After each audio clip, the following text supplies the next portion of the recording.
반갑습니다. 대창교회 법지입니다. 대창은 대원사의 대와 창문의 창의 약칭이고 대창교의 교는 부처님 교리의 교입니다. 오늘은 대원사의 대창교 이야기로 붓다는 왜 진화 참나를 말하지 않았을까? 붓다는 왜 참나 진화를 말하지 않았을까? 이에 관하여 한 말씀 공유해 보겠습니다. 우선 개념부터 하나 짚고 넘어가면은 참나 진화라는 말은 부처님 당시 때에서는 사용하지 않았던 단어입니다. 그렇지만 제가 지금 사용하는 것은 참나 진화로 말했을 적에 우리가 쉽게 받아들이고 이해할 수 있기 때문에 참나 진화를 쓰고 있다는 것을 이제 전제로 말씀을 드립니다. 참나 진화는 나의 주체, 나의 실상, 내 마음의 실상, 내 마음의 주체이죠. 참나 진화라 그러면은 우리가 꿈이었구나 라고 생각하는 자각하는 주체죠. 깨닫는 주체를 이제 참나 진화라고 이제 보고 같이 한번 생각해 봅니다.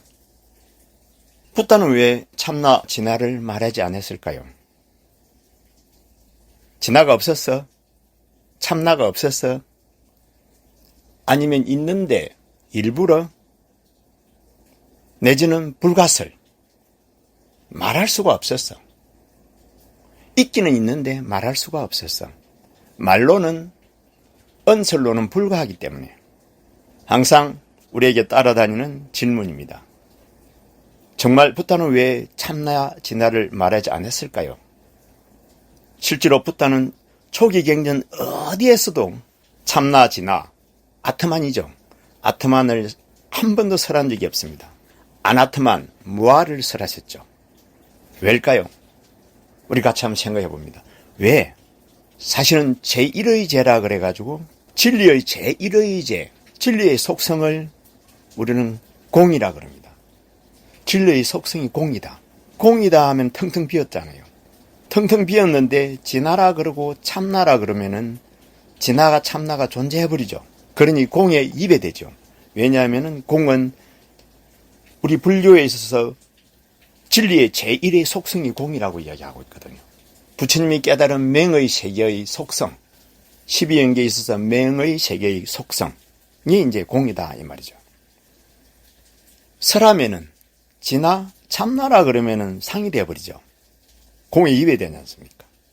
구마라집 같은 분도 실상은 무상이다라고 이렇게 표현을 했고,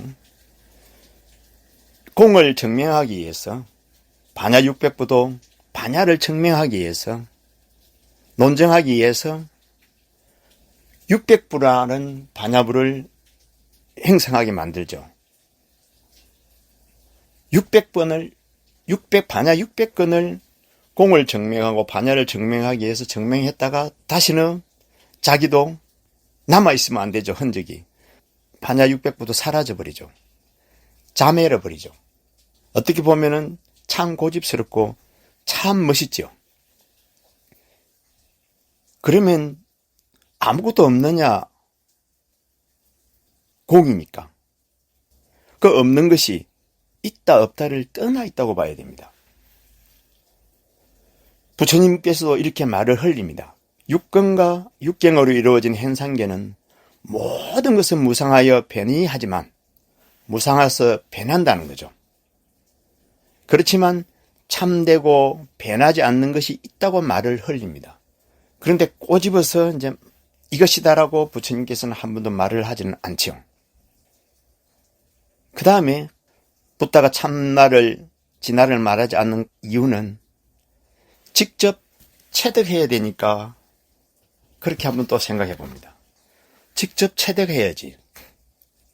이것은 말로 해서는 되는 것이 아니라는 거죠. 우리 부처님께서 망고를 참 좋아해서 저도 인도에 가서 맛있는 인도 망고를 먹고는 한국에 와서 또 망고를 먹어봤습니다. 그런데 한국 망고 맛하고 인도 망고 맛은 정말 다릅니다. 근데 어떻게 설명해야 될지를 잘 몰라요. 어떻게 맛이 다르다고. 분명히 다르긴 다릅니다. 인도 망고가 훨씬 맛있습니다. 어떻게 설명해야 될까요? 그냥 인도 망고를 입에다 넣어줄 수밖에 없습니다. 직접 체험이죠.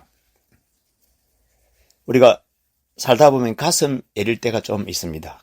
가슴이 저린달까. 저는 근래에 중국 선사 중에 정예 노장님을 상당히 마음속에 두었습니다.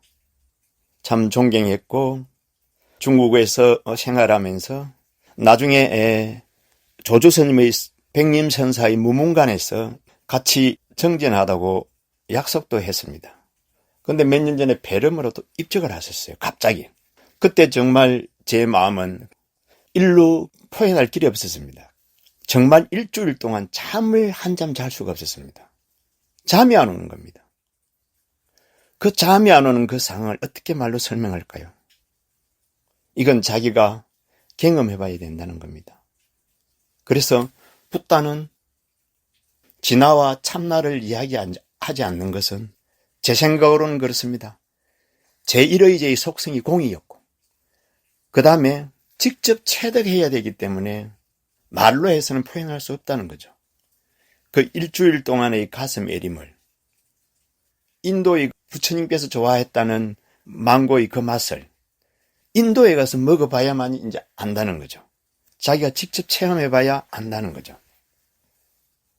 그래서 진화 참나라고 말하면은 상이 되어버리기 때문에 말하지 않았지라는 생각을 저는 해봅니다. 그렇지만 은서를 떠나서 존재한다. 은서를 떠나서 존재하기 때문에 지금 우리가 존재한다고 저는 나름대로 단정을 내리고 있거든요. 존재를 넘어 일심중도로 실상 무상으로 엄연하게 존재한다고 저는 생각합니다. 그래서 체득하라. 은서를 떠난 자리다. 우리 대한불교 조계종은 임재종 양기파죠.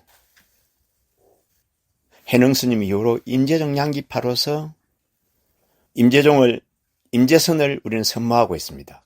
따르고 있습니다. 우리 조계종이 임재종 후손이잖아요. 그 이 임재도 일꾼은 사면삼료를 갖추어야 하는데요. 일꾼은 방활, 불자를 든다든지 이런 것입니다. 그런데 이 삼료에서도 중요시하는 것이 반조자성, 체오를 정확하게 짚어놓고 있습니다. 자기를 자성을 반조해서 체오, 깨달음을 직접 체험하라는 말입니다. 그래서 간단히 정리해 보면은 붓다는 왜 진화 참나를 말하지 않았을까? 결론은 참나는 있다 없다를 떠나서 직접 체험해야 된다는 것이죠. 직접 스스로 깨달아야 된다는 것이죠. 오늘 소설과 같이 붓다는 왜 진화 참나를 말하지 않았을까? 같이 한 인연으로 정법의 해안이 열리고 부처님 은혜가 충만하여 심신건강하고 복록구조가시길 축원 올립니다. 성불하십시오.